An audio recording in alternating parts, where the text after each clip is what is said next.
It is how to remember speed, distance and time formulas easily. हम speed और distance और time का formula आसानी से किस तरह रिमेंबर कर सकते हैं, ये आज हम सीखेंगे। सबसे पहले आपने यहाँ पे आ जाना है, ट्राइंगल को देखना। ट्राइंगल क्या होती है? ये आपके पास क्लोज्ड है और प्लेन क्या है? फिगर है। एटलीस्ट इसमें कितने हैं? 3 लाइन सेगमेंट। ये देखें, ये क्लोज्ड भी है और प्लेन क्या है? फिगर है, और इसमें एटलीस्ट क्या है? 3 लाइन सेगमेंट है। तो ये क्या शेप बन गई? ये ट्राइंगल। अब इस ट्राइंगल से आपने स्पीड, डिस्टेंस और टाइम का फार्मूला किस तरह सीखना है। अब ये देखें, आपने ऊपर क्या रख दिया? डी, और इस तरह आपने हॉरिजॉन्टल लाइन लगा ली। इधर आपने डी रख दिया और इधर क्या लगा दी? हॉरिजॉन्टल लाइन लगा दी। इधर आपने टी रख दिया और इधर क्या? वर्टिकल लाइन लगा दी।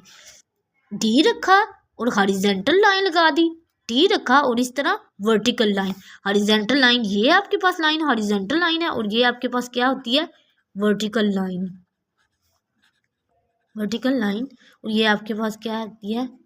Horizontal line. अब ये देखिए, और इधर आपने क्या रख दिया? एस। अब इससे हम क्या है? स्पीड, डिस्टेंस और टाइम का फार्मूला सीखेंगे। अब देखिए, ये डी है, इसको आपने, ये हॉरिजॉन्टल लाइन को आपने एज्यूम करना है, ये क्या है? डिवीजन। और ये आपके पास वर्टिकल लाइन आपने एज्यूम करना है, ये क्या है? मल्टीप्लिकेशन। ये डी डिवीजन और ये टी और एस मल्टीप्लिकेशन। अब ये देखें, इससे आप डिस्टेंस, स्पीड और टाइम का फार्मूला निकालेंगे। सबसे पहले आपके पास क्या है? ये डी है, ये आपके पास ट्राइंगल शेप है, इसमें क्या है? डी है। इस हॉरिजॉन्टल लाइन का मतलब डिवीजन हो रहा है टी पे। डी डिवाइड टी, और इक्वल किसके आ रहे हैं? एस के। ये एस इक्वल है किसके? डी के। और ये डी क्या है? डिवाइड कर रहा है किसको? टी को। जब भी S D divide T, S का मतलब क्या है? आपके पास स्पीड है। डी डिवाइड टी, डी का मतलब डिस्टेंस ओवर टाइम। यहाँ स्पीड से हमने क्या निकाल लिया? Distance over time. अब हम सेकंड शेप पे आ जाएं। सेकंड में हम देखेंगे, ये देखें, अब ये आपके पास इसी तरह ऊपर आप डी था जो डिवाइड हो रहा है टी पे, और इधर मल्टीप्लिकेशन में आपके पास क्या है? एस।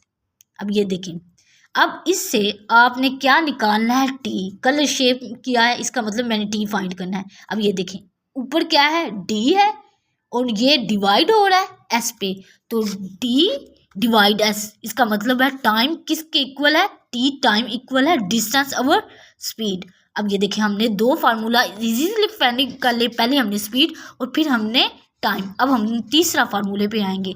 तीसरा फार्मूला क्या है? ये आपके पास डी है।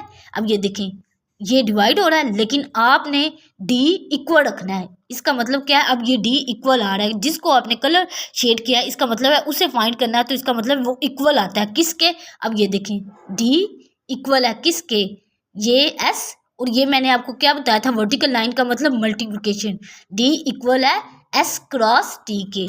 डी इक्वल है किसके? एस क्रॉस टी के। एस क्रॉस टी का मतलब स्पीड ओवर टाइम। इसका मतलब है डिस्टेंस इक्वल है किसके? Speed over time.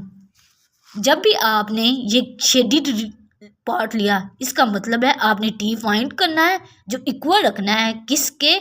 D divide S, distance over speed के।